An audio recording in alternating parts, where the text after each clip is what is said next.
രണ്ട് മരം വെട്ടുകാര് രാവിലെ മുതൽ ബ്രേക്ക്ഫാസ്റ്റ് എല്ലാം കഴിഞ്ഞിട്ട് മത്സരമാണ്. ഇത് മരം വെട്ടുക, മറച്ചിട്ടിരിക്കുന്ന മരം വിറകാക്കാൻ വേണ്ടിയിട്ട് തടി വെട്ടി കീറുക.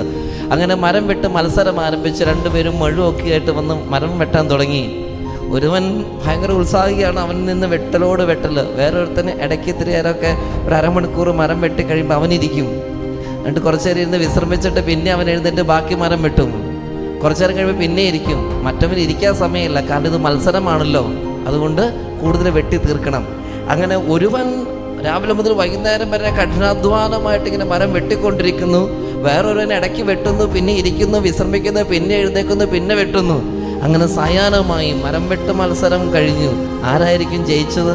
നമുക്ക് തോന്നുമായിരിക്കും സ്ഥിരോത്സാഹത്തോടു കൂടി രാവിലെ മുതൽ നിന്ന് വൈകുന്നേരം വരെ മരം വെട്ടിയ ആളായിരിക്കും ജയിച്ചതെന്ന്. അല്ല, ആ മടിയനാ ജയിച്ചത്. അങ്ങനെ അപ്പോൾ മടിയനായിട്ടിരുന്നാലും ജയിക്കാൻ പറ്റുമെന്നില്ലേ? കഥ പറഞ്ഞു വെക്കുന്നത് ഇങ്ങനെയാണ്. അവൻ മടിയനൊന്നും ആയിരുന്നില്ല. അവൻ ഇത്ര നേരം മരം വെട്ടി മടുത്തു കഴിയുമ്പോൾ ഇരിക്കുന്നത് ഒന്ന് അവൻ്റെ ശരീരത്തിന് വിശ്രമമാണ്.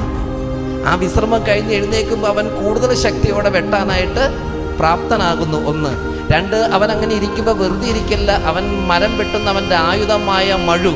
ഇത്രയും നേരം വെട്ടിയപ്പോൾ മഴുവിൻ്റെ മൂർച്ച കുറഞ്ഞിട്ടുണ്ട്. ആ ഇരിക്കുന്ന ഇരിപ്പിൽ അവൻ ഈ മഴുവിൻ്റെ വായ്ത്തല അത് മൂർച്ച കൂട്ടിക്കൊണ്ടിരിക്കുകയാണ്. അപ്പോൾ വിശ്രമം കഴിഞ്ഞിട്ട് എഴുന്നേൽക്കുമ്പോൾ അവൻ്റെ ശരീരത്തിനുമുണ്ട് ആരോഗ്യം, അവൻ്റെ ആയുധത്തിനുമുണ്ട് ആരോഗ്യം. അതുകൊണ്ട് മറ്റവൻ വെട്ടുന്നതിനേക്കാൾ കൂടുതൽ വെട്ടാനായിട്ട് അവന് സാധിക്കുന്നു.